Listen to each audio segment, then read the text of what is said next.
Bismillahirrahmanirrahim. Assalamualaikum warahmatullahi wabarakatuh. Okay, hello everyone. So today we continue to the next material. Sekarang hari ini kita lanjut ke materi selanjutnya ya kak ya. So our today's material, materi kita hari ini is about has or have to. Ya, it means perlu. Jadi materi kita hari ini adalah has atau have to, yang maknanya adalah perlu gitu ya. Nah, so last week we have already learned about must or mustn't. Ya, minggu lalu kita udah belajar tentang must atau mustn't. So, what is the difference? Apa sih perbedaannya between must or mustn't and has to atau have to? Perbedaannya apa? Oke. I told you that must or mustn't means harus. Ya kan? Jadi kalau misalkan must atau mustn't ini maknanya adalah harus. Jadi kalau misalkan kalimat yang mengandung kata harus atau kata must atau mustn't, berarti don't have a choice. Berarti maknanya kalian tidak memiliki pilihan. Jadi kayak misalkan kalau misalkan gini, kamu harus bangun tidur. Berarti kamu tidak boleh kalau nggak bangun tidur, berarti harus dilakukan. Kayak gitu. Kalau misalkan menggunakan must. But for has to or have to, untuk has to dan have to itu beda. Jadi kalau misalkan has to atau have to itu means need. Jadi maknanya itu adalah perlu atau need. Jadi has to sama have to itu memiliki makna yang sama dengan need, yaitu maknanya adalah perlu. Jadi di mana whether you don't do that activity, walaupun kalian tidak melakukan aktivitas tersebut, tapi kalian masih memiliki pilihan yang lain gitu. Jadi misalkan gini, kamu perlu bangun jam 6. Tapi kalau misalkan kamu nggak bangun jam 6 pagi juga nggak masalah gitu tuh. Bisa juga jam 8, bisa juga jam 9 kayak gitu. Jadi tidak diharuskan, tapi perlu gitu kan. Kayak perlu, jadi bisa boleh dilakukan dan boleh juga tidak dilakukan aktivitasnya. Kayak gitu ya. Jadi perbedaan antara must, mustn't, dan has to, have to. Kalau misalkan must itu wajib kalian lakukan, you don't have a choice, tidak memiliki pilihan lain selain kalian melakukan kegiatan tersebut. Tapi kalau has to, have to itu maknanya perlu. Jadi boleh dilakukan, boleh juga tidak dilakukan.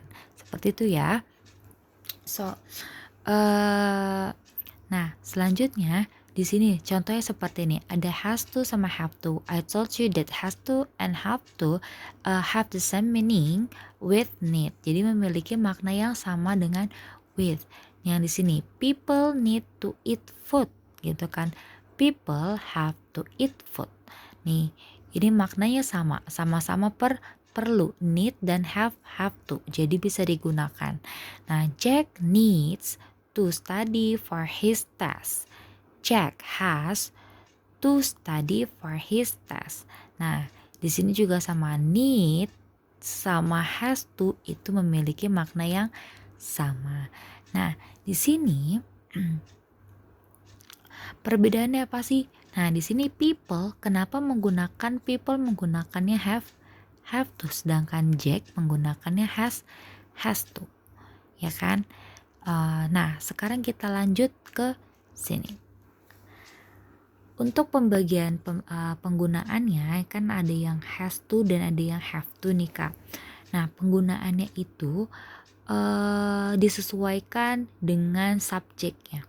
Ya, jadi kalau misalkan subjeknya itu kita mulai dari have ya.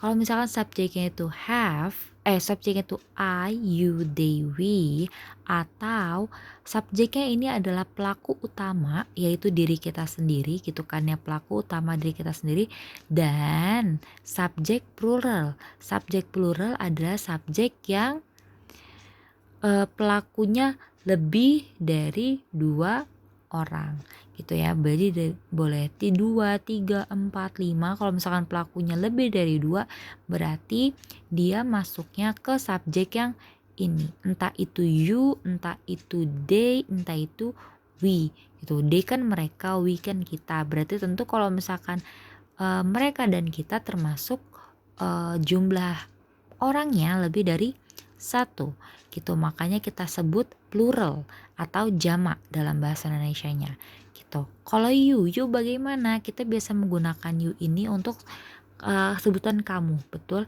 Tapi kalau misalkan dalam bahasa Inggris, you ini bisa bersifat bukan cuman satu orang kamunya, bisa jadi kamunya ada dua atau orangnya ada dua itu. Jadi tidak satu. Kalau misalkan you dalam bahasa Inggris itu adalah jamak karena bisa digunakan untuk lebih dari dua orang seperti itu ya.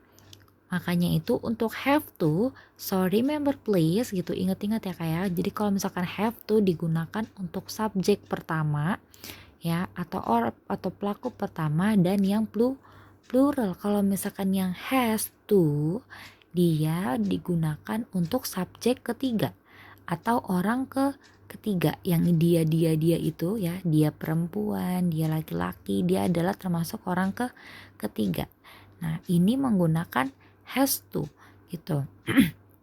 Kalau misalkan yang it gitu kan, it digunakan untuk subjek selain orang seperti benda, nama kota, nama hewan seperti itu ya. Jadi untuk nama selain nama manusia, maksudnya selain orang gitu kan ya, dia termasuk ke dalam subjek ketiga.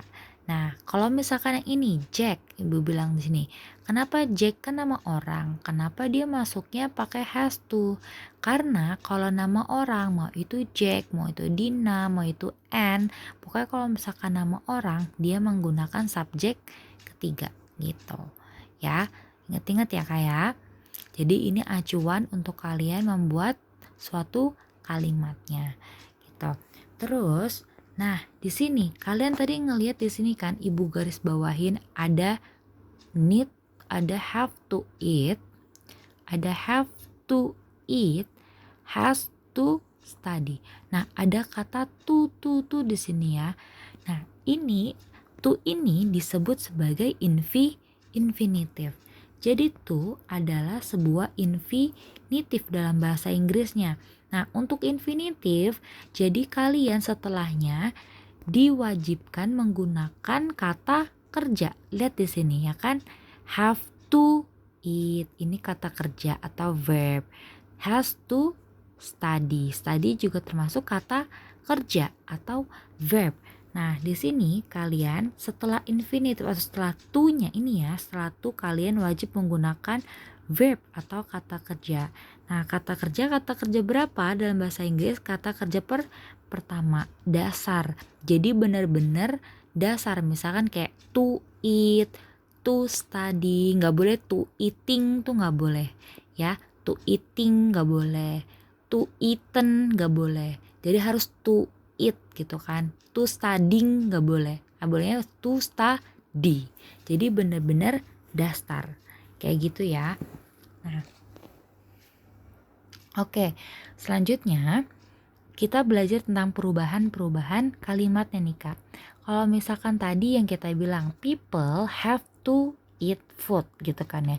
Jack has to study for his test. Nah, ini kalimat yang tadi kita pelajari ini adalah kalimat positif karena dia tidak mengandung kata don't atau kata tidak. Jadi kalimat yang tidak mengandung kata tidak disebut sebagai kalimat positif, seperti kalimat-kalimat yang ada di sini. Gitu ya. Nah, untuk peraturan yang have to dan has to tadi kita sudah pelajari. Untuk kalimat positif dia disesuaikan dengan subjeknya. Gitu ya, kayak. Nah, untuk negative sentence sekarang kita belajar tentang negative sentence-nya. Bagaimana sih cara mengubah positif menjadi negatif? Oke, untuk has to dan have to, dia memiliki aturan Kak. Kalau misalkan, tadi kan kalau misalkan di positive sentence itu ada has to, betul? Untuk orang ketiga.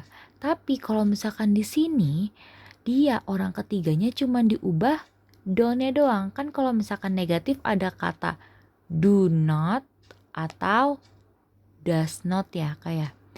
Nah, do not atau does not, don't atau doesn't. Gitu kan, kalau don't digunakan untuk orang pertama dan yang plural. Kalau misalkan doesn't digunakan untuk orang ketiga atau nama-nama selain manusia, begitu juga nama-nama orang menggunakan doesn't seperti ini. Jack. Jack doesn't have to.